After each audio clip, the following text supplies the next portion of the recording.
Welcome back. All right, earlier in the show, we discussed different types of MMA backgrounds and what translates to lengthy success in the UFC. But which fighters have the most traditional style? Now, that will bring us to our top 5 of the week. Now, this was brought to us by a fan. That's Danny Wang. So, Danny, thank you so much. Our top 5 is the top 5 most traditional martial artists in the UFC. All right, Brendan, you are up. You want me to kick this off? Kick it off for Let's do this. At number 5, I think most people would have her somewhere around 1 or 2, but I want to make this fun. So Ronda Rousey, number 5.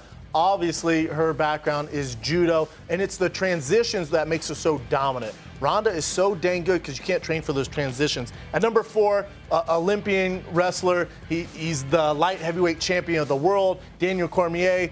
His wrestling pedigree is second to none, especially in the light heavyweights. He's going to be one tough cookie to beat, especially with the confidence now being the champ. It's going to be tough. And number 3, Nick Diaz. His boxing that he brings inside the octagon and the pace he sets kind of separates him from the rest of the guys in that weight class. A lot of welterweights aren't used to this high pace, really pitter-patter boxing he possesses. Benson Henderson, another fun one at number 2, his jiu-jitsu. Ben Henderson, the reason why he's my number 2 is because he competes regularly in a gi at IBJJF competitions, which is unknown. And he'll just show up. The famous Ben Henderson just shows up and competes. A lot of guys want to do that. Number 1, he has to be your number 1. He's basically our Bruce Lee right now in the UFC. Lyoto the Dragon Machida. He grew up in a gi.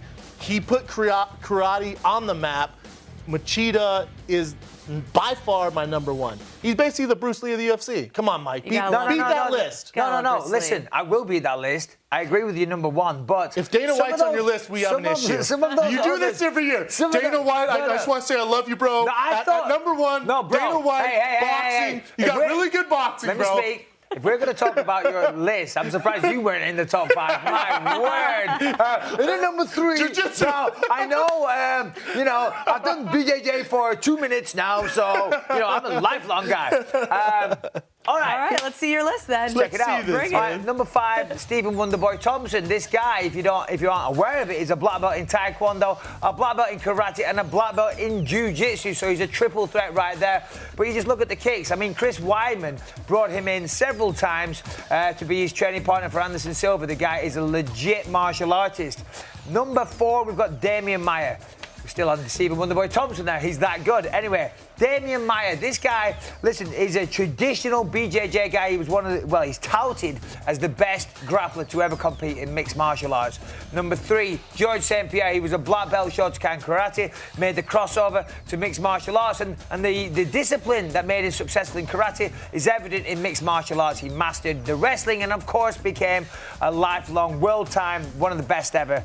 2, Anderson Silva, come on, this guy's a true martial artist, black belt in Taekwondo.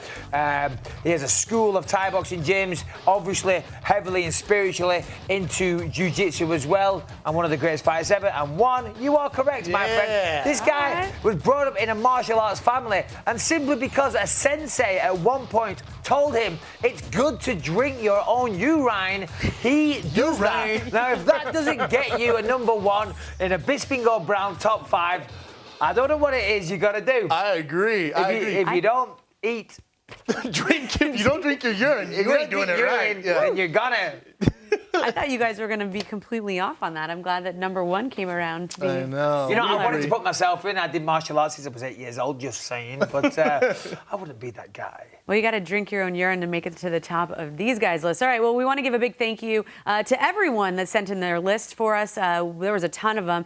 Danny, great job for getting chosen on our show. Now we're going to take a look at the fans' list that got chosen to go up against these guys. This is the dude. Hey, guys, check it out. Damian Maia. Little Pettis there, number 4. Makes sense. Yep. I mean, no one had Pettis on the list. But then I thought, the guy's on the Wheaties box. I'll let him go. I see they got Damian Maia, though. Machida, of course, number 3. A lot of similarities. Ronda's too easy for number 1, I thought. Well, that's what I thought. I wanted to think outside of the box. I'm with you, brother. Yeah, all right, Stephen Thompson's on there great as well, job. though. Thanks for getting your list in. Remember, if you guys have an idea, send it to us. Use at UFC_now or hashtag UFC Now. And make sure you guys check out when we put out the list that we're going to do. See if you can submit one and go up against these guys. All right, coming up next, it is our social media segment, Rapid Fire. You guys send in your question. Big Brown and The Count will answer them next.